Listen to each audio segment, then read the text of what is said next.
Bismillahirrahmanirrahim. Alhamdulillahi rabbil alamin. Wassalatu wassalamu ala ashrafil anbiya'i wal mursalin. Nabiyyina Muhammadin wa ala alihi wa sahbihi ajma'in. Louange à Allah, Seigneur de l'univers. Que la paix et les salutations d'Allah soient sur le plus honorable des prophètes et messagers, notre prophète Muhammad, ainsi que sur sa famille et tous ses compagnons. Ceci étant dit, nous savons tous qu'Allah, exalté soit-il, est notre Créateur, qu'il possède des noms et des attributs parfaits, et qu'il est, pureté à lui, exempté de toute imperfection. Mais où est Allah? Quelles sont les preuves? Est-ce que la divergence est tolérée sur ce sujet?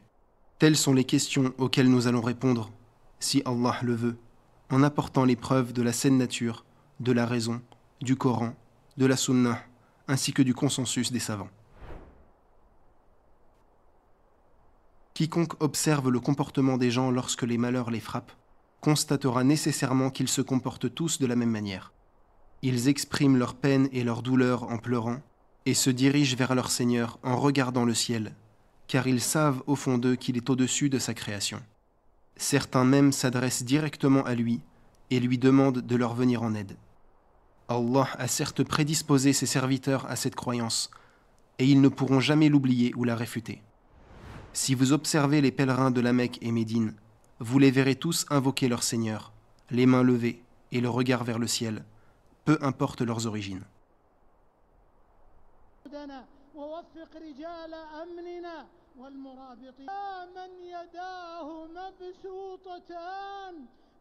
وحيل بيننا وبين الأهل والأصحاب محكمه ويؤمن بمتشابهه ويتوب عنا وعن المسلمين اللهم إنك تتفضل على عبادك. Même ceux qui renient l'élévation d'Allah ne peuvent s'empêcher de pointer du doigt et regarder vers le ciel lorsqu'ils parlent de leur Seigneur. يؤمنون بالغيب. ايش هو الغيب؟ مش فقط الملائكة يا إخوان. الغيب في الحقيقة هو الله سبحانه وتعالى. أول ما يصدق عليه اسم الغيب هو الله سبحانه وتعالى. هو وحده سبحانه وتعالى. أنا إذا أفعل هذا لا أشير إلى الله، أفعلها مجرد إشارة. هذه الإشارة هكذا. Parce que certains philosophes ils disent ouais bon, certes il y a un Dieu qui existe, mais le monde aussi il existe obligé. Non. C'est Allah qui existe obligé. Mais les créatures, c'est pas obligé qu'elles existent. Allah, il aurait pu ne pas nous créer. Et le prophète, après, il a su ça. Il a su ce que ces gens-là, ils ont dit. Et ça l'a mis en colère. Pour la religion, il s'est mis en colère. Il est sorti de chez lui. Il a dit « Ana a'lamukum billah wa akhshakum lahu ». Il a dit « C'est moi qui connais le mieux Allah. Et c'est moi parmi vous qui a le plus de crainte envers Allah. » Les tout miséricordieux ou les miséricordieux, le tout miséricordieux leur fera miséricorde. Allah subhanahu wa ta'ala, il nous dit que celui qui fait miséricorde aux créatures, Allah azza wa jal lui fait miséricorde. Il t'évoque leur conversion à l'islam comme un bienfait. قُلْ لَا تَمُنُّوا عَلَيَّ إِسْلَامَكُمْ. N'évoquez pas cela comme un bienfait. بَلِ اللَّهُ يَمُنُّ عَلَيْكُمْ. Au contraire, c'est Allah subhanahu wa ta'ala qui vous évoque le bienfait qu'il vous a fait. Parmi les innombrables bienfaits qu'Allah nous a accordés se trouve la raison. Elle nous permet de différencier entre le vrai et le faux, à condition de l'utiliser dans les limites de ce qu'elle peut comprendre et cerner. Parmi les preuves relevant de la raison, nous pouvons mentionner la chose suivante. Il est connu qu'Allah a créé l'univers après qu'il fut inexistant. Lorsqu'Allah créa l'univers, est-ce qu'il le créa à l'intérieur de lui ou bien à l'extérieur de lui? Il n'y a aucun doute qu'il le créa à l'extérieur de lui, à lui la puissance et la majesté. Il n'est donc pas mélangé à sa création. Allah et l'univers sont au contraire deux choses distinctes.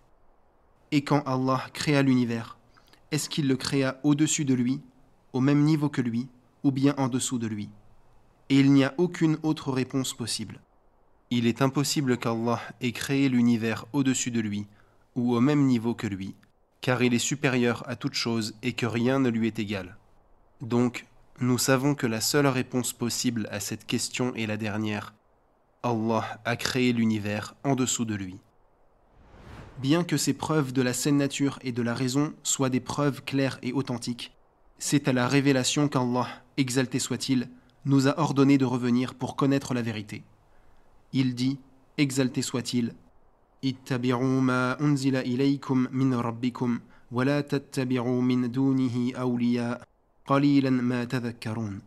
Suivez ce qui vous a été révélé de la part de votre Seigneur et ne suivez aucun autre maître que lui. Que vous réfléchissez peu.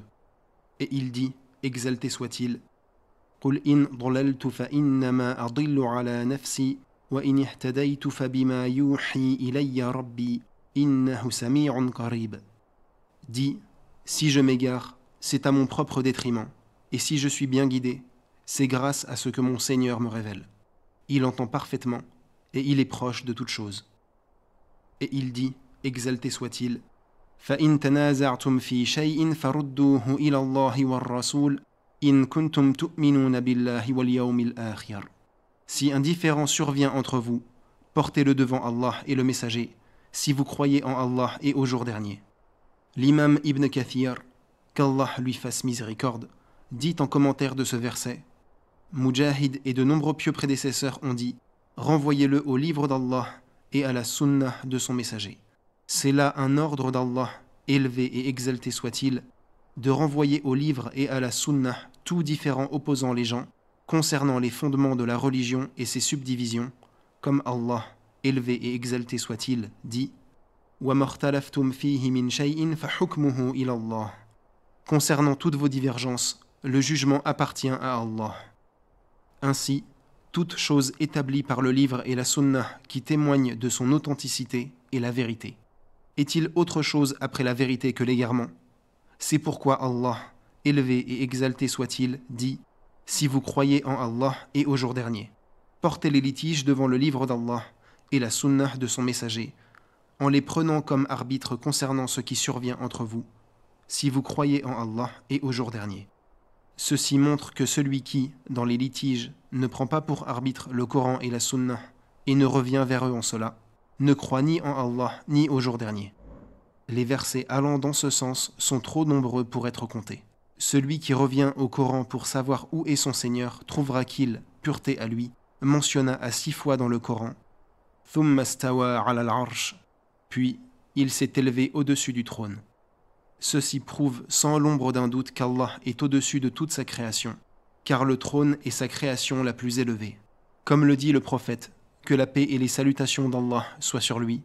فَإِذَا سَأَلْتُمُ اللَّهَ فَاسْأَلُوهُ الْفِرْدَوْسَ فَإِنَّهُ أَوْسَطُ الْجَنَّةِ وَأَعْلَى الْجَنَّةِ وَفَوْقَهُ عَرْشُ الرَّحْمَنِ وَمِنْهُ تَفَجَّرُ أَنْهَارُ الْجَنَّةِ. Si vous demandez à Allah le paradis, alors demandez-lui le Firdaus, car il constitue le plus haut degré et le centre du paradis. De lui jaillissent les rivières du paradis, et son toit est le trône du miséricordieux. Allah dit, exalté soit-il, إِذْ قَالَ اللَّهُ يَا عِيسَى إِنِّي مُتَوَفِّيكَ وَرَافِعُكَ إِلَيَّ. Lorsqu'Allah dit, ô Jésus, je vais te rappeler, t'élever vers moi. Et il dit, exalté soit-il, بَلْ رَفَعَهُ اللَّهُ إِلَيْهِ. En réalité, Allah l'a élevé vers lui. Et il dit, exalté soit-il, إِلَيْهِ يَصْعَدُ الْكَلِمُ الطَّيِّبُ وَالْعَمَلُ الصَّالِحُ يَرْفَعُهُ. Vers lui seul monte la bonne parole, élevée par les œuvres pieuses. Et il dit, exalté soit-il, يَخَافُونَ رَبَّهُمْ مِنْ فَوْقِهِمْ وَيَفْعَلُونَ مَا يُؤْمَرُونَ. Les anges craignent leur Seigneur qui est au-dessus d'eux et exécutent ce qui leur est ordonné. Et il dit, exalté soit-il, أَأَمِنْتُمْ مَنْ فِي السَّمَاءِ أَنْ يَخْسِفَ بِكُمُ الْأَرْضَ فَإِذَا هِيَ تَمُورُ أَمْ أَمِنْتُمْ مَنْ فِي السَّمَاءِ أَنْ يُرْسِلَ عَلَيْكُمْ حَاصِبًا فَسَتَعْلَمُونَ كَيْفَ نَذِيرٌ. Êtes-vous à l'abri du fait que celui qui est au-dessus du ciel vous fasse engloutir par la terre qui se mettra alors à trembler? Et êtes-vous à l'abri du fait que celui qui est au-dessus du ciel ne déchaîne contre vous une tempête de pierre? Vous saurez alors ce qu'il en est de mon avertissement. Parmi les preuves de la Sunnah se trouve le hadith de Muawiyah ibn al-Hakam, qu'Allah l'agrée, lorsqu'il vint au prophète Mohammed, que la paix et les salutations d'Allah soient sur lui, et qu'il l'informa de ce qu'il avait fait d'une de ses esclaves. Le prophète vit qu'il lui incombait de l'affranchir, et interrogea l'esclave de Muawiyah afin de tester sa croyance. Il dit, Ayn Allah, qalat fi as-sama'. قال من أنا؟ قالت أنت رسول الله. قال أعتقها فإنها مؤمنة. Où est Allah? Elle dit, au-dessus du ciel. Il dit, qui suis-je? Elle dit, tu es le messager d'Allah. Il dit, affranchis-la, car elle est croyante. Parce qu'en fait, une fois, il y a un sunnite, il a débattu avec un wahhabite, et à chaque fois, ils aiment bien citer le hadith de la femme esclave dans Muslim. Et ce hadith-là, ni Al-Bukhari l'a rapporté, et plein de savants l'ont rejeté. Et certains savants, des muhaddis, des hafiz, ils ont dit si seulement Muslim n'avait pas rapporté ce hadith. C'est un hadith muttarib. Et ça, beaucoup de savants ont dit ça. Donc, on rejette toutes les versions. Et il n'y a quasiment que Muslim qui l'a rapporté, qui l'a fait sortir ce hadith. Bref, c'est un hadith qui a fait couler, comme on dit, couler beaucoup d'encre. C'est un hadith qui n'est pas du tout un objet de consensus. Celui qui dit que le hadith de l'esclave est faible ou muttarib n'a aucun prédécesseur en cela. En plus de 1400 ans, aucun savant du hadith n'a affaibli ce hadith. Le premier à l'avoir fait fut Al-Kawthari, suivi d'Al-Rumari, décédé il y a moins d'un siècle. Ce hadith fait l'unanimité au sein des savants spécialistes du hadith.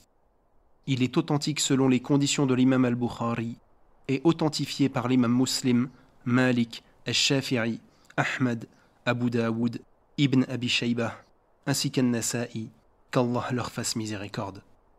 Tous citent la même chaîne de narration et les mêmes termes employés par l'esclave et le prophète Mohammed, que la paix et les salutations d'Allah soient sur lui. Le messager d'Allah, que la paix et les salutations d'Allah soient sur lui, dit à ses compagnons au jour de Arafah, lors de leur rassemblement le plus grand et où ils furent le plus nombreux: Antum tus'aluna anni, fama antum qa'ilun, qalu, nashhadu annaka qad ballaghta wa addayta wa nasahta. فقال بإصبعه السبابة يرفعها إلى السماء وينكتها إلى الناس اللهم اشهد اللهم اشهد. Vous serez interrogés à mon sujet. Alors que répondrez-vous? Ils dirent: nous attesterons que tu as transmis, respecté le dépôt et conseillé. Le prophète leva le doigt vers le ciel, puis le baissa en leur direction et dit: Ô Allah, sois témoin. Ô Allah, sois témoin. Tel est le messager d'Allah, que la paix et les salutations d'Allah soient sur lui, prenant son Seigneur en témoin, pointant son doigt vers lui en direction du ciel. Et il est certes l'homme le plus savant concernant son Seigneur, exalté soit-il. Il est aussi communément rapporté que le prophète Mohammed, que la paix et les salutations d'Allah soient sur lui, dit: ينزل ربنا تبارك وتعالى كل ليلة إلى السماء الدنيا حين يبقى ثلث الليل الآخر يقول: من يدعوني فأستجيب له من يسألني فأعطيه من يستغفرني فأغفر له. Allah, glorifié et élevé soit-il, descend chaque nuit au ciel le plus proche, dans le dernier tiers de la nuit. Il dit alors: qui m'invoque pour que je l'exauce? Qui me demande quelque chose pour que je la lui donne? Qui implore mon pardon pour que je le lui accorde? Et il disait lorsqu'il se prosternait en prière, que la paix et les salutations d'Allah soient sur lui: Subhana Rabbiyal A'la, gloire et pureté à mon Seigneur le Très-Haut. Et il dit que la paix et les salutations d'Allah soient sur lui: Ala ta'manouni wa ana aminu man fis sama. N'allez-vous pas me faire confiance alors que me fait confiance celui qui est au-dessus du ciel? Afin de ne pas nous égarer de la voie droite, nous devons comprendre ces textes de la même manière que les ont compris nos pieux prédécesseurs. Allah dit, exalté soit-il: والسابقون الأولون من المهاجرين والأنصار والذين اتبعوهم بإحسان رضي الله عنهم ورضوا عنه وأعد لهم جنات تجري تحتها الأنهار خالدين فيها أبدا ذلك الفوز العظيم. Les devanciers et tout premiers croyants, parmi ceux qui ont émigré de la Mecque, et ceux qui ont secouru et accueilli le prophète à Médine, ainsi que ceux qui les ont suivis avec bienfaisance, Allah est satisfait d'eux et ils sont satisfaits de lui. Il a préparé pour eux des jardins sous lesquels coulent des ruisseaux, où ils demeureront éternellement. Voilà la réussite suprême. Il est communément rapporté que le prophète Mohammed, que la paix et les salutations d'Allah soient sur lui, a dit: خير الناس قرني ثم الذين يلونهم ثم الذين يلونهم. Les meilleurs des hommes sont ceux de ma génération, puis ceux qui les suivent, puis ceux qui les suivent. toutes vos références dans vos livres, il n'y a aucun pieux prédécesseur dedans. Il n'y a aucune personne du salaf, ni des compagnons, ni de ceux qui sont venus après les compagnons, ni de ceux qui sont venus après les compagnons, ni les sahaba, ni les tabi'in, ni adbar et tabi'in. Donc vous ne suivez pas les pieux prédécesseurs. Et vos dogmes religieux sont contraires à ce qu'ils ont dit tous les savants musulmans. Donc en fait, vous avez venu avec une nouvelle religion qui n'a aucune chaîne de transmission et qui remonte en rien à ce que le prophète il a enseigné. Gare à vous en France de suivre les wahhabites, là, les égarés qui se prétendent faussement salafistes, et aucun de leurs savants n'est du salaf. Ils ont ni la croyance du salaf, ni les références du salaf. Aucun de leurs savants n'est du salaf. Vous croyez que Fawzan est du salaf? Vous croyez qu'il n'y a aucun savant qui suive du salaf? Al-Albani, il est mort en 99. Ibn Uthaymin, il est mort en 99. C'est ça les savants du salaf? Ibn Baz, il est mort quand? En 99 ou en l'an 2000? Allez chercher sur Wikipédia ces gens-là qui prétendent, soi-disant, c'est les grands savants de la communauté. Les grands savants du shirk. Les wahhabites, ce ne sont même pas des musulmans. Ce sont comme des juifs ou des chrétiens déguisés en musulmans. Ils n'ont même pas la croyance de l'islam. Quel salaf? C'est qui vos savants? Ibn Uthaymin? Ibn Baz? Mohammed ibn Abdel Wahhab? Ibn Taymiyyah? Ah bon? Aucun d'entre eux est du salaf. Il ne faut pas prendre la parole de Shafi'i, il ne faut pas écouter ce qu'a dit Malik, il ne faut pas écouter ce qu'a dit Abu Hanifa. Mais après, il faut écouter ce qu'a dit Ibn Baz, il faut écouter ce qu'a dit Ibn Uthaymin, des gens qui sont morts il y a 20 ans. Par contre, les gens du salaf, il ne faut pas les écouter. Et après, vous vous dites salafistes. Et après, ils se disent salafistes. Alors qu'ils démentent la croyance de l'imam Ahmed, alors qu'ils démentent la croyance de Shafi'i, alors qu'ils démentent la croyance de Abu Hanifa. Nous devons donc suivre la compréhension des 3 premières générations de cette communauté. Commençons par la compréhension de la meilleure et première génération, celle des compagnons, qu'Allah les agrée. Omar ibn al-Khattab, qu'Allah l'agrée, interromput la conversation qu'il avait avec des gens pour répondre à une femme qui l'avait sollicitée. Lorsqu'elle s'en alla, un des hommes dit à Omar ibn al-Khattab, « Ô commandeur des croyants, tu retiens des hommes de Quraysh pour cette vieille femme ?» Omar ibn al-Khattab répondit, « Malheur à toi, sais-tu qui est cette femme ?» Il dit, « Non. » Omar ibn al-Khattab dit, « Allah a entendu la plainte de cette femme du haut des 7 cieux. Cette femme est Khawla bint Tharlaba. » Il est aussi rapporté qu'Anas ibn Malik, qu'Allah l'agrée, dit, « Zaynab bint Jahsh disait avec fierté aux épouses du prophète, que la paix et les salutations d'Allah soient sur lui, « Vous avez été mariés par vos familles. Quant à moi, c'est Allah qui m'a marié d'au-dessus des 7 cieux. » Abdullah ibn Mas'ud, qu'Allah l'agrée, dit « Entre le ciel le plus proche et celui qui lui succède se trouve une distance de 500 ans. Entre chaque ciel et celui qui lui succède se trouve une distance de 500 ans. Entre le 7e ciel et le marchepied se trouve une distance de 500 ans. Entre le marchepied et l'eau se trouve une distance de 500 ans. Le trône est au-dessus de l'eau. Allah est au-dessus du trône. Et il connaît parfaitement votre condition. » Ibn Abbas, c'est pas un savant du salaf? Comment il a interprété Ar-Rahman al-Arsh istawa? Il a dit istaoula, que Dieu domine le trône. Cette parole rapportée de Abdullah ibn Abbas, qu'Allah les agrée, n'est pas authentique. Dans la chaîne de narration se trouve Abdullah ibn Daoud al-Wasiti, qui a été rendu faible par An-Nasa'i, Ibn Hibban, Ibn al-Jawzi et autres qu'Allah leur fasse miséricorde.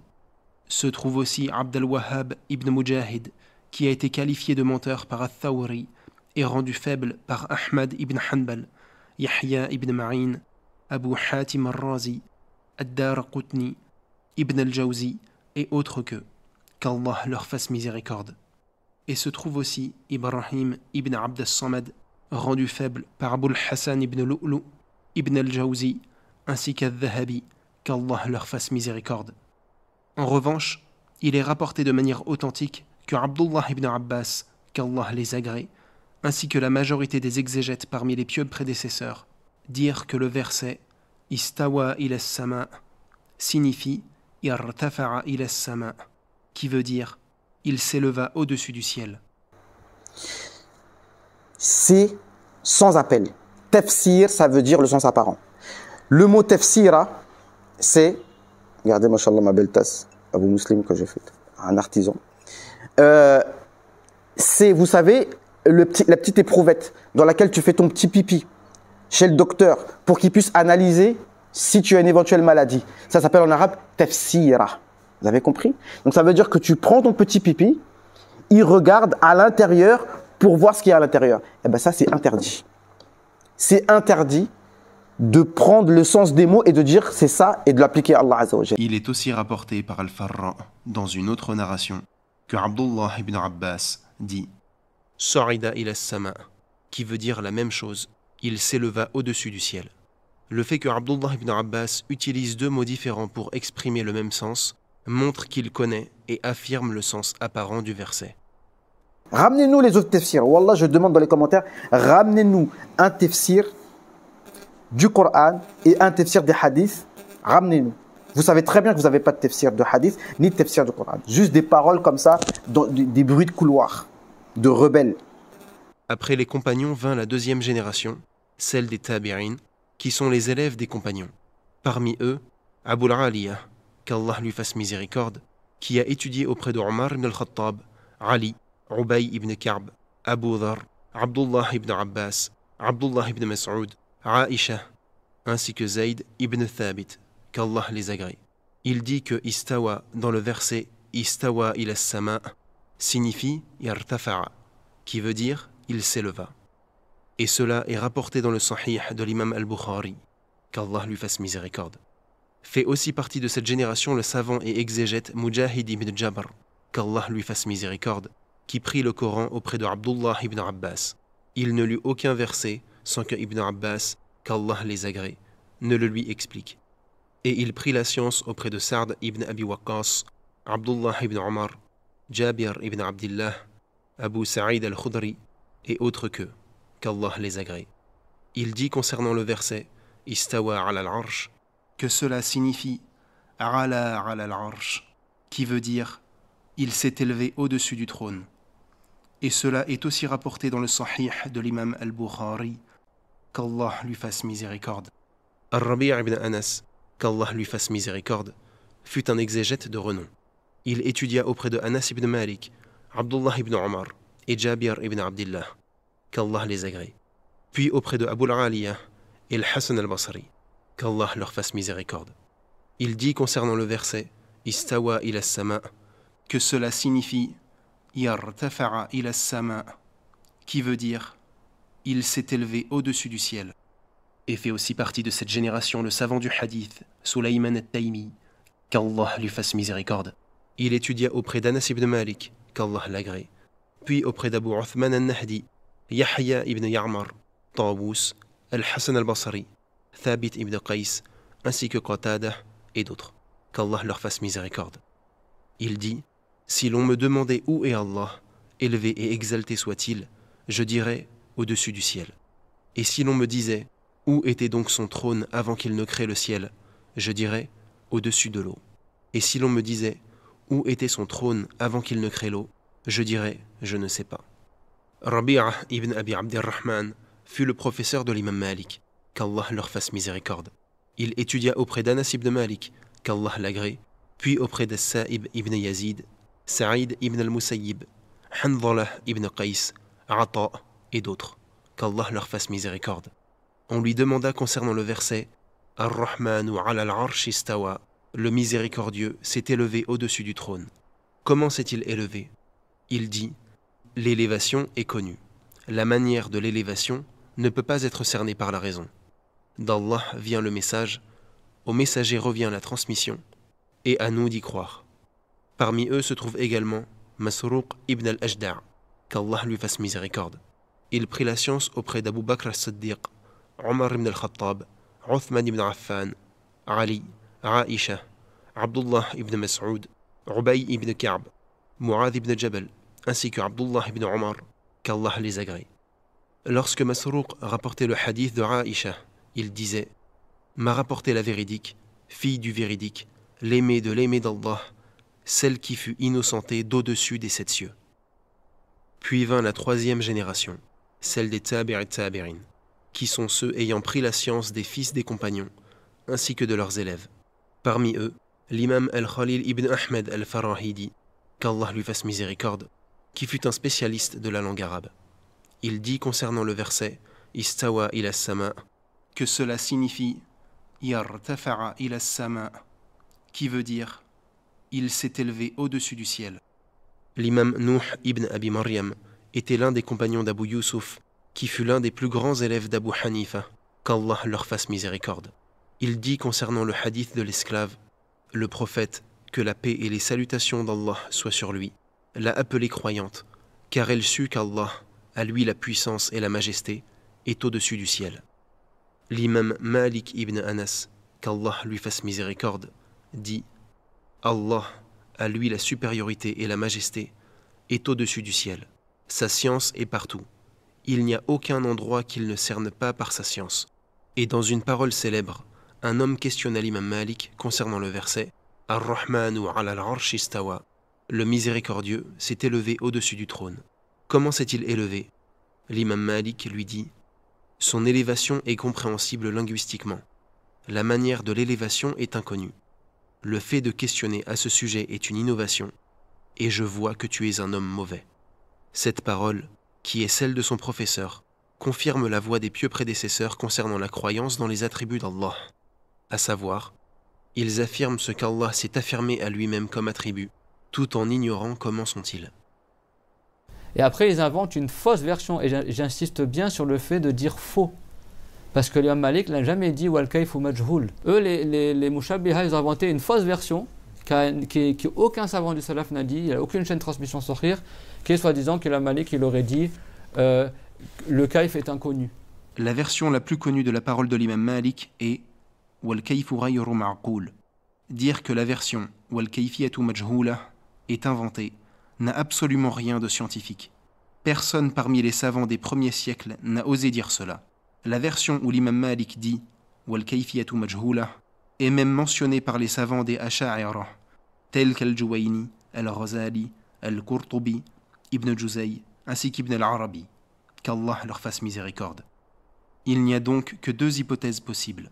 Soit les savants ont tous compris que « wal kayfiyatu majhula » signifie la même chose que « wal kayfu ghayru ma'qoul » et ont rapporté le sens des propos de l'imam Malik, comme cela est autorisé pour les hadiths du prophète Mohammed, que la paix et les salutations d'Allah soient sur lui. Soit l'imam Malik a réellement prononcé la phrase « wal kayfiyatu majhula » et cette version nous est parvenue par les rapporteurs sans que la chaîne de transmission ait été préservée. Et c'est cette hypothèse qui est la plus probable, étant donné que nous avons un récit authentique de Rabi'a ibn Abi Abdi ar-Rahman, le professeur de l'imam Malik, où les mêmes termes sont employés. Il n'y a donc aucun moyen de nier l'implication de cette parole. Nous pouvons connaître le sens linguistique des attributs d'Allah, mais nous ne pouvons pas comprendre leur manière, kayfiyya, bien que cette manière existe. Si des gens considèrent que Allah Azza wa Jal peut avoir des membres en fait, et qui se déplacent du haut vers le bas, etc., et ben c'est très très très problématique. C'est une croyance de mécréance, d'accord? Parce que c'est donner à Allah Azza wa Jal des attributs des créatures, d'accord? Non. L'imam Malik nous dit que la descente d'Allah Azza wa Jal, c'est la descente de sa miséricorde. Donc il est évident que le hadith qui s'appelle hadith al-nuzul n'est pas à prendre selon le sens apparent. Et c'est pour ça que je ne cesse de le répéter, ne le traduisez pas littéralement. Ne le traduisez pas en disant Dieu descend dans le dernier tiers de la nuit au premier ciel. Non, tu peux pas traduire comme ça parce qu'en français, ça va induire les gens en erreur. Tandis qu'en arabe, c'est la révélation. Et ce hadith a été expliqué par les savants. L'imam Malik lui-même, là on parle de l'imam de la ville de Médine, Imam al-Madina, Imam Dar al-Hijra, un fondateur d'une des 4 écoles. Il a expliqué ce hadith. Il n'a pas dit ça veut dire que Dieu y descend véritablement, comme le prétendent les anthropomorphistes. Yanzilu Rabbuna. Ça veut pas dire que c'est Dieu réellement qui descend dans le ciel du bas monde. Qu'est-ce qu'a dit l'imam Malik? Nuzul Rahma, la nuzul nuqla. C'est une descente de miséricorde. C'est sa miséricorde qui descend, c'est pas Dieu qui descend lui-même. L'imam Malik n'a jamais interprété le hadith de la descente. Il y a dans la chaîne de narration de cette parole Habib ibn Abi Habib, qui a été accusé de mensonge et de rapporter des hadiths fabriqués.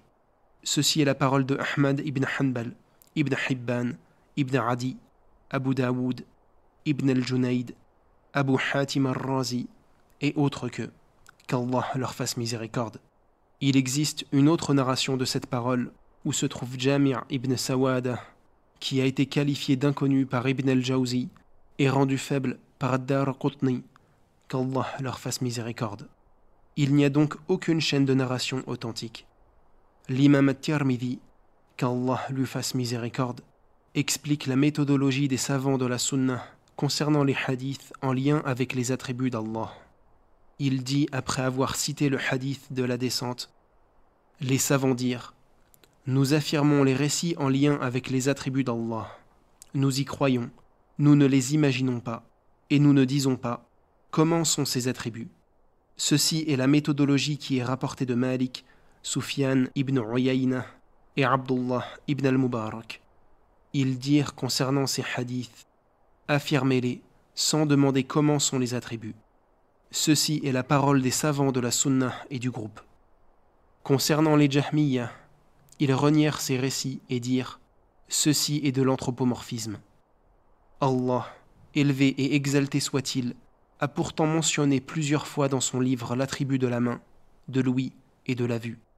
Les Jahmiyyah interprétèrent ces versets et les expliquèrent d'une façon différente que celle des savants. Et ils dirent, Allah n'a pas créé Adam avec sa main. Et ils dirent, ici, la main signifie la puissance.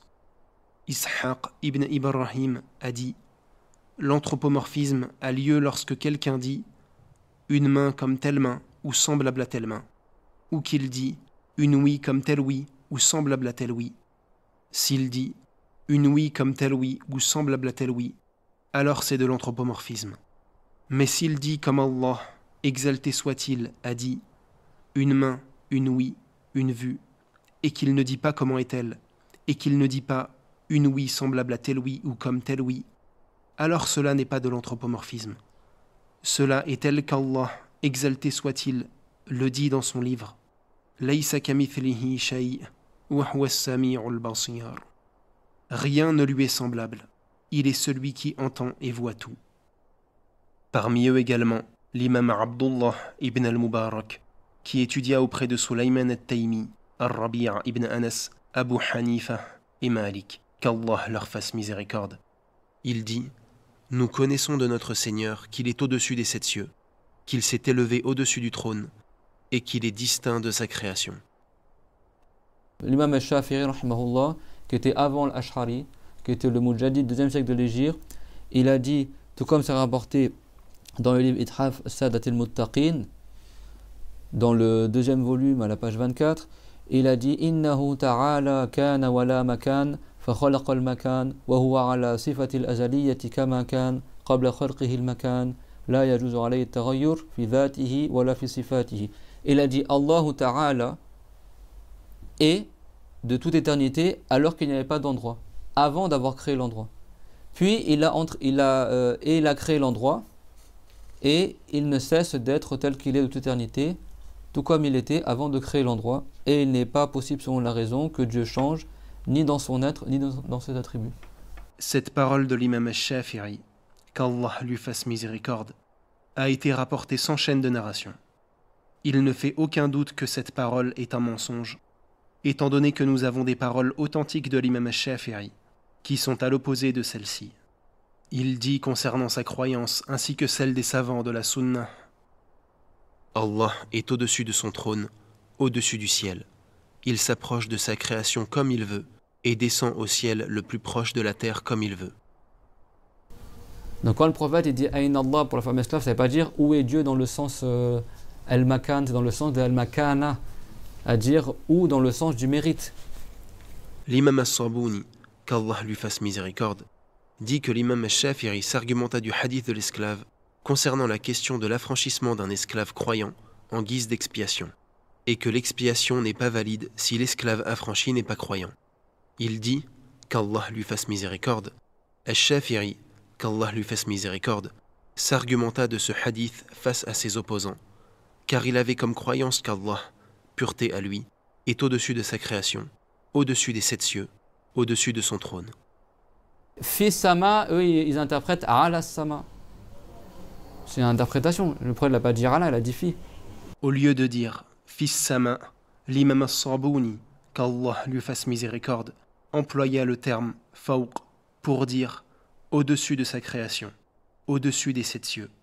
Puis il employa le terme ala pour dire au-dessus de son trône. Il fit cela car dans ce contexte, les termes fi, fawq, ala signifient tous au-dessus. Même si fi en arabe, des fois, vient dans le sens de ala, comme sihu fil ard par exemple. Mais en arabe, pour que tu interprètes une préposition dans autre que son sens d'origine, il faut une preuve rationnelle ou textuelle ou linguistique qui te prouve que ça va dans ce sens-là. Parce que fi à la base, ça veut dire dans le fi, ça ne veut pas dire dessus, ça veut dire dedans, à la base. Mais si tu le prends dans un autre sens d'origine, il faut qu'il y ait une preuve qui prouve que c'est dans ce sens-là.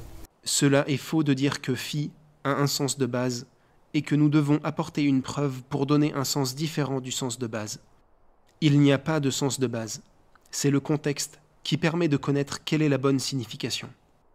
En l'occurrence, le contexte indique que fi signifie au-dessus. Et c'est ce que les savants des premiers siècles ont tous compris.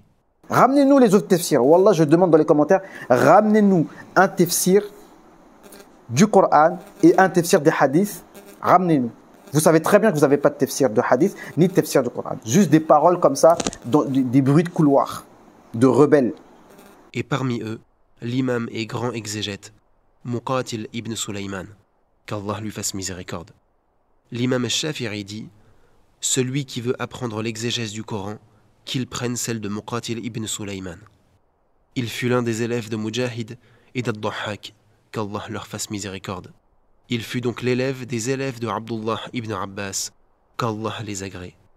Il dit concernant le verset « A'amintum man fis sama' » que cela signifie « Le Seigneur, glorifié et élevé soit-il, lui-même, car il est au-dessus du ciel le plus haut. » Et il dit concernant le verset « Yakhafuna rabbahum min fawqihim » que cela signifie « Celui qui est au-dessus d'eux » car Allah, élevé soit-il, est au-dessus de toute chose.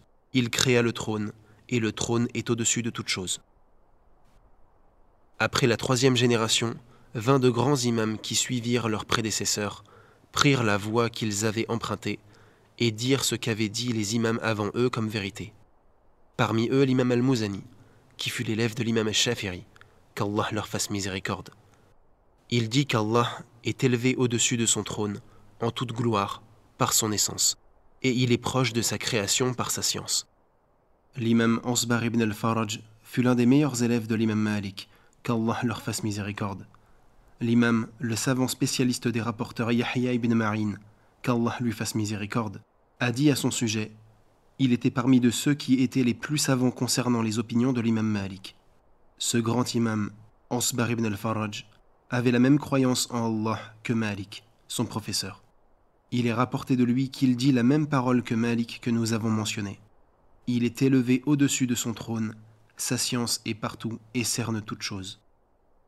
Parmi ces imams, l'imam des gens de la Sunnah, Ahmad ibn Hanbal, qu'Allah lui fasse miséricorde.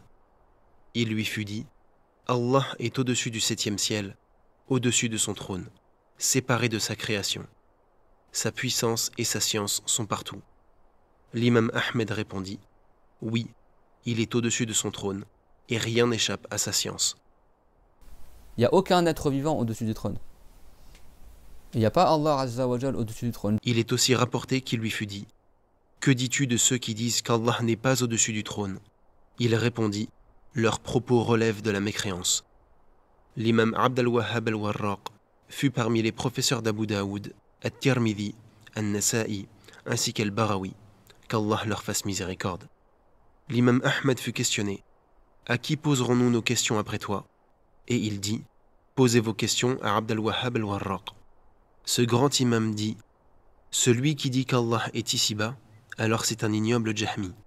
Allah est certes au-dessus du trône, et sa science cerne le monde terrestre et céleste. » Et où, c'est une question pour désigner quoi? L'endroit. Celui qui a créé l'endroit, on ne dit pas où il est. L'imam ad-Darimi fut l'un des élèves de l'imam Ahmed, qu'Allah leur fasse miséricorde. Il dit dans l'explication du hadith de l'esclave, « Il y a dans la parole du messager d'Allah, que la paix et les salutations d'Allah soient sur lui. Où est Allah? Un démenti de la parole de ceux qui disent, il est partout. Il ne peut être caractérisé par où, car il est impossible de dire où est-elle, pour une chose dont aucun endroit n'en est vide. Et on ne dit pas où est-elle, si ce n'est pour quelque chose qui est dans un endroit sans être dans un autre. » Ramenez-nous les autres tafsirs. Wallah, je demande dans les commentaires, ramenez-nous un tafsir du Coran et un tafsir des hadiths. Ramenez-nous. Vous savez très bien que vous n'avez pas de tafsir de hadith ni de tafsir du Coran. Juste des paroles comme ça, des bruits de couloir, de rebelles. L'imam Ibn Jarir al-Tabari, qu'Allah lui fasse miséricorde, est l'un des plus grands exégètes du Coran. Toutes les explications du Coran venues après la sienne dépendent de son explication. Il affirma dans de nombreux passages qu'Allah s'est élevé au-dessus des cieux, mais nous n'en citerons qu'un passage pour ne pas alourdir cet écrit.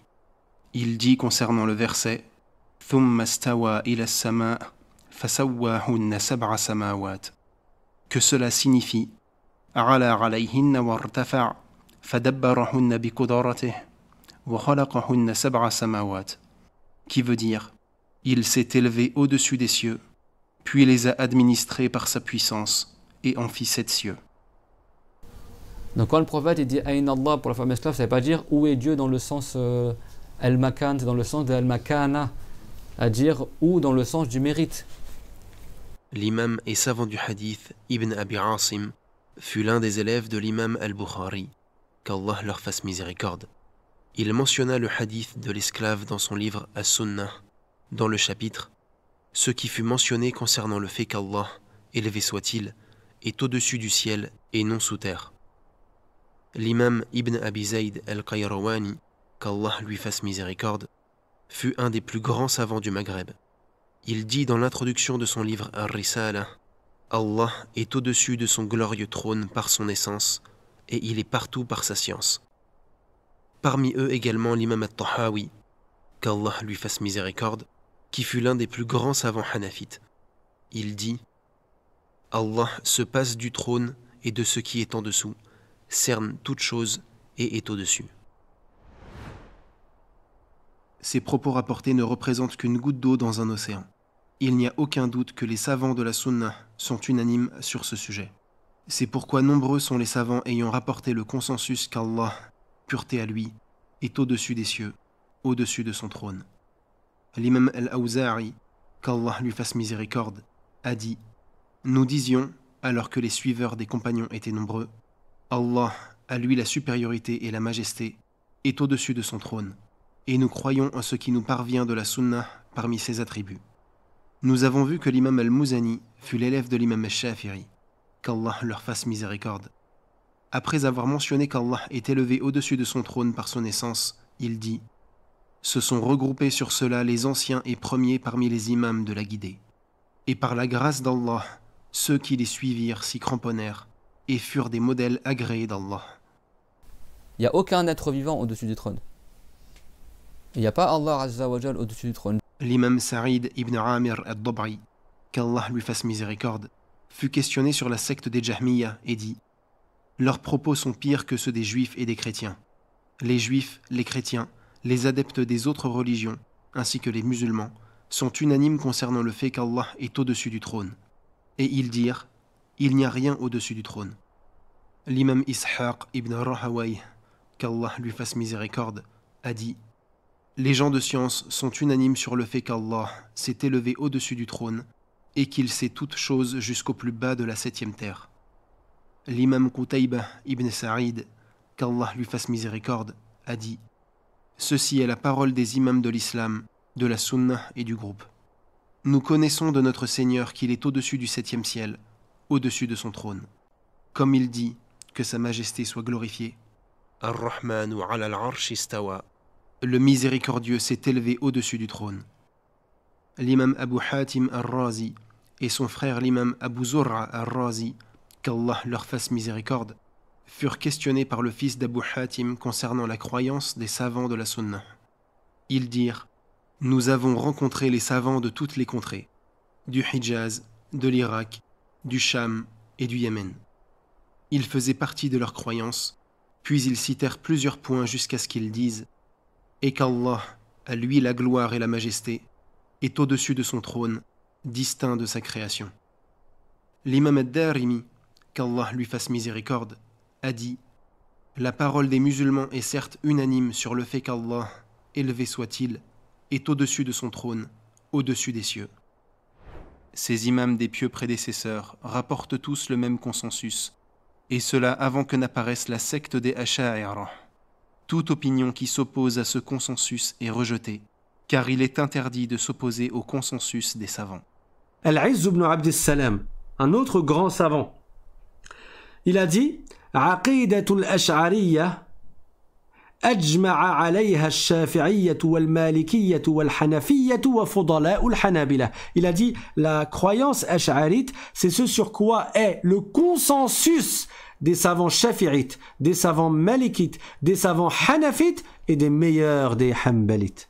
Et à son époque, à l'époque de Al-Izz ibn Abd as-Salam, qui était un grand savant shafi'ite, à son époque, le cheikh des Malikites, c'était qui? C'était Ibn al-Hajib. Il a dit la même chose que lui. À son époque, le cheikh des Hanafites, c'était qui? C'était Jamaluddin al-Husayri. Il a dit la même chose que lui. Il a été en accord avec lui. Et à son époque, il y avait aussi Taqiyuddin as-Subki. Taqiyuddin as-Subki, il a dit la même chose. Dieu n'est ni au ciel ni sur terre, ni partout. Dieu n'est pas concerné par l'espace. Et le créateur de l'espace et du temps. Comme il a dit Abu Mansur al-Bardadi, le grand savant shafirite, il y a 900 ans, il a écrit un livre qui s'appelle Al-Farq bayna al-Firaq, les différences entre les différents groupes égarés.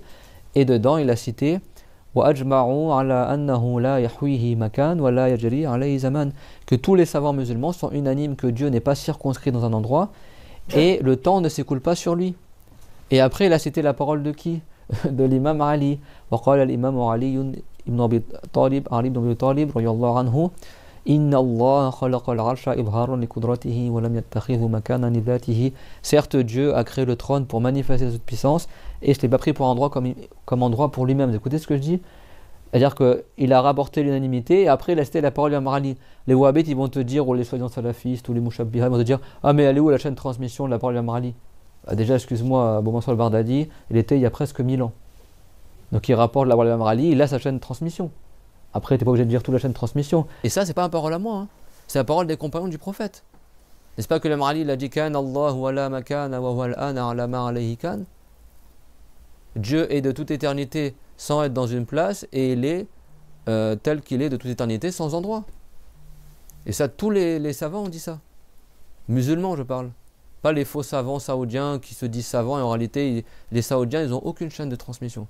Et ça, c'est l'imam Ali ibn Abi Talib, le cousin du prophète, sallallahu alayhi wa sallam, qui l'a dit.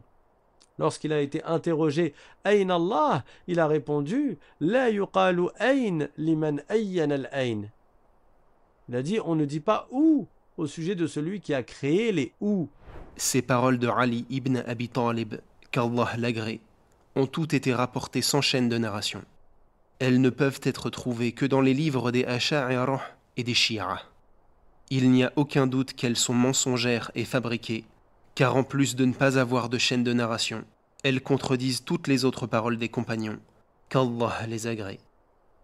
Concernant le prétendu consensus rapporté de certains savants des Asha'ira, qu'Allah leur fasse miséricorde, il ne peut pas être accepté.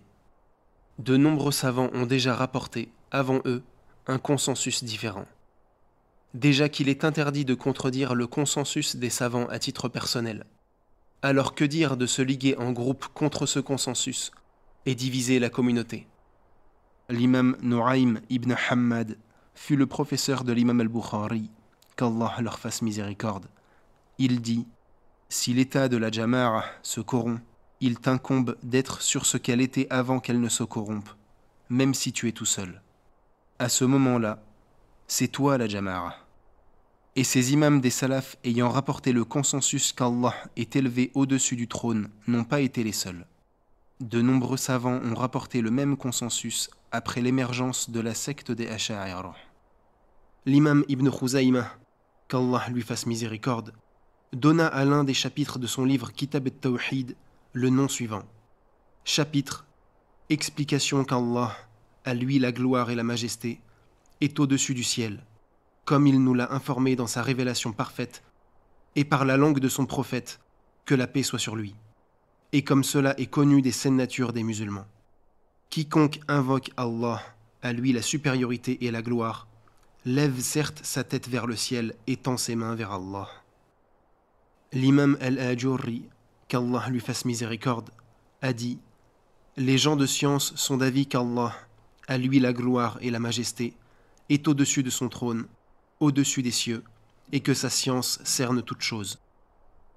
L'imam Ibn Battah, qu'Allah lui fasse miséricorde, a dit « Les musulmans sont unanimes, des compagnons à ceux qui les suivirent et aux gens de science parmi les croyants, qu'Allah, glorifié et élevé soit-il, est au-dessus de son trône, au-dessus des cieux, distinct de sa création, et que sa science cerne l'entièreté de sa création. » L'imam Abu Omar al-Talamanki, qu'Allah lui fasse miséricorde, a dit « Les musulmans des gens de la Sunna sont unanimes sur le fait qu'Allah s'est élevé au-dessus de son trône par son essence. » Et il dit également « Les gens de la Sunna sont unanimes sur le fait qu'Allah, exalté soit-il, s'est véritablement élevé au-dessus du trône et que cela n'est pas une métaphore. » L'imam Abu Nu'aym al-Ansbahani, qu'Allah lui fasse miséricorde, a dit « Notre voie est la voie des prédécesseurs qui suivent le Coran et la Sunna et le consensus de la communauté. Et il fait partie de leur croyance. » Puis il cita plusieurs points jusqu'à ce qu'ils disent « Et que par rapport aux hadiths ayant été authentifiés concernant le trône et l'élévation d'Allah au-dessus de celui-ci, il les affirme sans interroger sur la manière ni anthropomorphisme. Et fait partie de leur croyance qu'Allah est distinct de sa création, que la création est distincte de lui, qu'il ne se mêle pas à eux et qu'il n'est pas mélangé à eux, et qu'il est élevé au-dessus du trône, au-dessus des cieux et non sous terre. » L'imam Abu Nasr al-Sijzi, qu'Allah lui fasse miséricorde, a dit « Nos imams sont unanimes sur le fait qu'Allah, exalté soit-il, est au-dessus du trône par son essence et que sa science est partout. » L'imam As-Sabouni, qu'Allah lui fasse miséricorde, a dit « Les gens du hadith ont comme croyance et attestent qu'Allah, pureté à lui, est au-dessus des 7 cieux, au-dessus de son trône, comme son livre le dit. » Et il dit également « Les savants de la communauté ainsi que les imams des prédécesseurs, qu'Allah leur fasse miséricorde, n'ont pas divergé sur le fait qu'Allah, exalté soit-il, est au-dessus de son trône, et que son trône est au-dessus des cieux. » L'imam Ibn Qudama, qu'Allah lui fasse miséricorde, a dit « Allah, exalté soit-il, s'est décrit lui-même par l'élévation au-dessus du ciel, et l'a décrit par ceci Muhammad, le sceau des prophètes. Se sont regroupés sur cela l'ensemble des gens de science parmi les compagnons pieux et les imams érudits. Les textes à ce sujet ont été communément rapportés, de sorte que la certitude fut atteinte. Allah, exalté soit-il, unifia les cœurs des musulmans sur cette croyance et fit qu'elle soit profondément ancrée dans la nature de toutes les créatures. Il ne fait donc aucun doute qu'Allah est au-dessus des cieux, au-dessus de son trône, distinct de sa création, d'une manière qui scie à sa majesté. La divergence est absolument interdite sur cette question. Celui qui contredit le consensus des musulmans encourt un grand danger. Allah, exalté soit-il, dit « وَمَنْ يُشَاقِقِ الرَّسُولَ مِنْ بَعْدِ مَا تَبَيَّنَ لَهُ الْهُدَى وَيَتَّبِعْ غَيْرَ سَبِيلِ الْمُؤْمِنِينَ نُوَلِّهِ مَا تَوَلَّى وَنُصْلِهِ جَهَنَّمَ وَسَاءَتْ مَصِيرًا » Et quiconque s'oppose au messager, après que la guidée lui est clairement apparue, et suit un autre sentier que celui des croyants, nous l'abandonnerons à ce qu'il aura adopté, et le ferons brûler dans la géhenne, et quelle mauvaise destination elle sera pour lui. De nombreuses sectes ont divergé du consensus des pieux prédécesseurs concernant l'élévation d'Allah. Parmi ces sectes figure la secte des Asha'ira, ainsi que celle des Maturidiyya. Au lieu d'affirmer ce qu'Allah s'est affirmé pour lui-même, ils disent qu'il n'est pas au-dessus des cieux, au-dessus de son trône. Ils disent qu'Allah existe sans endroit, ni à l'intérieur de la création, ni à l'extérieur, ni au-dessus, ni en dessous, ni devant, ni derrière, ni dans aucune autre direction. Bien que ces sectes aient émergé plus de 300 ans après la mort du prophète Muhammad, que la paix et les salutations d'Allah soient sur lui, cela n'empêche pas les adeptes de ces sectes de se revendiquer des pieux prédécesseurs, qu'ils sont les gens de la Sunna et du groupe. L'ash'arisme est une école doctrinale parmi les écoles de Ahl-Sunnah al-Jama'a, avec lesquelles il y a, entre lesquelles il peut y avoir quelques divergences sur des points subsidiaires, mais dans l'ensemble des points, c'est des points sur lesquels ils se rejoignent. Donc c'est une école doctrinale qui fait partie des écoles de Ahl-Sunnah wal Jama'a, tout simplement, comme l'ont cité les fuqaha, les ulama, pardon. Donc, au niveau de la Aqidah, il y a trois écoles.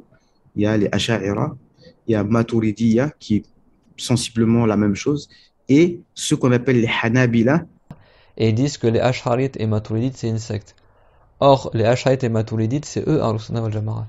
Les deux écoles de la croyance qui sont Ahl-Sunnah wal Jama'a, unanimement, il n'y a pas de doute, il n'y a pas de tergiversation, c'est l'école Ash'arite et l'école Maturidite. Pour répondre à cette ambiguïté, nous allons mentionner quelle est la position des savants de la Sunna sur ces sectes égarées. L'imam Abu Nasr al-Sijzi, qu'Allah lui fasse miséricorde, fut l'un des imams de l'école Hanafite. Il mentionna dans sa lettre aux habitants de Zabid les têtes de la secte des Mu'tazila et dit « Puis, après eux, les gens de la Sunna furent éprouvés par des gens qui prétendaient faire partie de ceux qui suivent les textes. Leur mal fut plus grand que le mal des Mu'tazila et autres qu'eux. Ils sont Abu Muhammad ibn Kullab, Abu al-Abbas al-Qalanisi et Abu al-Hassan al-Ash'ari. Tous sont des imams de l'égarement qui appellent les gens à contredire la Sunna et délaisser les hadiths. Alors, si tu es malikite, reviens à la croyance qui est enseignée par les savants malikites. Et tu te rendras compte que c'est la croyance ash'arite. C'est pas la croyance des wahhabites. Alors, sachez qu'il y a certains savants, mais vraiment très très peu, certains savants malikites qui avaient la croyance des wahhabites, mais c'est très très peu. C'est bon? C'est pas parce que tu es malikite, forcément tu as la bonne croyance. Et la bonne croyance, c'est la bonne croyance. T'es pas musulman en fonction de ce que tu es shafiri, hanafite ou pas. C'est bon? Je sais plus, Abdul Bar, comment il s'appelle le mec là? T'as certains savants qui dans le fiqh étaient malikites qui ont la croyance des wahhabites. Mais genre un peut-être sur tous les savants malikites, c'est bon? C'est bon, comme il y a plein d'égarés qui ont la mazhab, mais sachez-le, des gens qui se disent hanbalites qui ont la mauvaise croyance. C'est clair pour tout le monde? Ça ne veut pas dire que le Malik a cette croyance-là, ni machin. Et je vous parle juste chez les Malikites, il va être un ou deux savants, c'est tout. Sur tous les savants Malikites. C'est clair? Donc ça ne veut pas dire que les Malikites ils disent comme les Wahhabites, pas du tout. C'est pas parce que tu as un ou deux égarés chez ceux qui se disent Malikites que ça veut dire que c'est ce que Malik il a dit. C'est clair, tout le monde? Nous avons déjà mentionné que l'imam Malik, son professeur, ses élèves ainsi que les premières générations de savants Malikites étaient tous sur la croyance des pieux prédécesseurs. Qu'Allah leur fasse miséricorde. L'imam al-Dhahabi, qu'Allah lui fasse miséricorde, expliqua comment le dogme ash'ari se propagea au sein de l'école malikite. Il dit concernant la biographie d'Abu Dharr al-Harawi, qu'Allah lui fasse miséricorde, il prit la science du kalam et les positions d'Abu al-Hassan al-Ash'ari, d'Al-Qadri Abi Bakr ibn al-Tayyib. Il propagea cela à Mecca. Puis les savants maghrébins transmirent de lui ce dogme jusqu'au Maghreb et l'Andalousie. Avant cela, les savants du Maghreb ne rentraient pas dans la science du kalam. Au contraire, ils excellaient dans la jurisprudence, le hadith, la langue arabe et ne s'adonnaient pas aux arguments tirés de la raison. Parmi ceux qui furent sur cette voie, Al-Asili, Abu al-Walid ibn al-Faradi, Abu Amr al-Talamenki, Makki al-Qaisi, Abu Amr al-Dani, Abu Amr ibn Abd al-Barr et d'autres parmi les savants. L'imam Ibn Abd al-Barr, dans son livre At-Tamhid, a rapporté les propos de l'imam Ibn Khuwayz Mindad, qu'Allah leur fasse miséricorde. Il explique la parole de l'imam Malik qui dit que le témoignage des innovateurs et des gens des passions n'est pas accepté. Ibn Khuwayz Mindad dit « Les gens des passions, selon l'imam Malik et nos autres compagnons, sont les adeptes du kalam. Tout adepte du kalam fait donc partie des gens des passions et des innovations, qu'il soit ash'ari ou autre.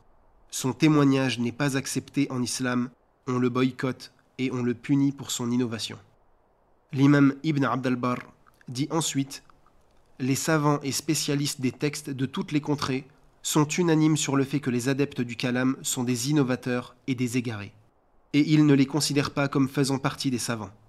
Les savants sont au contraire les spécialistes des textes et de leur compréhension, et ils diffèrent quant à leur niveau de maîtrise, de discernement et de compréhension. » Dit autrement, les Shafi'ites sont Ash'arites, les Malikites sont Ash'arites, les Hanafites sont Maturidites, et là je parle des savants, je ne parle pas des gens du commun.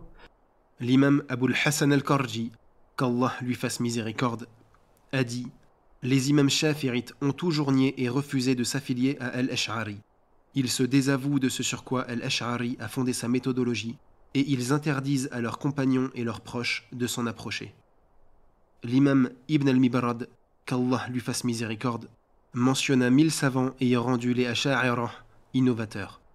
Puis il dit en conclusion: si nous cherchions et enquêtions sur tous ceux qui les ont boycottés depuis leur époque jusqu'à la nôtre, il y aurait 10 000 hommes de plus. En résumé, nous pouvons voir clairement que ceux qui affirment qu'Allah est au-dessus de son trône ont une croyance en accord avec la saine nature, la raison, le Coran, la Sunna, la compréhension des 3 meilleures générations de notre communauté, ainsi que du consensus des savants. Ceux qui s'opposent à cette croyance n'ont absolument aucun argument authentique.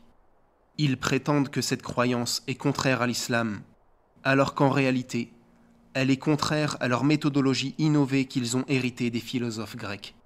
Ils viennent avec des paroles que les pieux prédécesseurs n'ont jamais dites et osent dire que ce sont eux qui sont sur la voie des pieux prédécesseurs. Nous pouvons essayer de leur faire entendre raison par 3 questions. La première, le prophète, que la paix et les salutations d'Allah soient sur lui, connaissait-il son Seigneur? S'il répond non, alors il est tombé dans la mécréance. S'il répond oui, alors nous lui posons la deuxième question. Est-ce qu'il était un bon conseiller et voulait le bien pour sa communauté, ou bien était-il un traître qui voulait le mal pour eux? S'il dit qu'il était un traître, alors il est tombé dans la mécréance. S'il répond qu'il était un bon conseiller, alors nous lui posons la troisième question. Est-ce qu'il était éloquent, ou bien est-ce qu'il n'arrivait pas à s'exprimer comme il voulait? S'il répond qu'il n'était pas éloquent, alors il est tombé dans la mécréance. Et s'il répond qu'il était éloquent, alors il vient d'établir la preuve contre lui de son égarement. Le prophète, que la paix et les salutations d'Allah soient sur lui, connaissait Allah mieux que quiconque, nous a enseigné tout ce qu'il fallait, et cela de la plus éloquente des manières.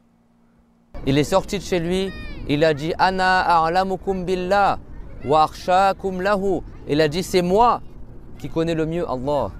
Et c'est moi parmi vous qui a le plus de crainte envers Allah. » Il faut donc se limiter à son enseignement, car il n'y a pas meilleur en termes de guider. S'il fallait décrire Allah comme les Ash'ari et les Maturidiyya le font, alors le prophète nous l'aurait forcément enseigné, que la paix et les salutations d'Allah soient sur lui.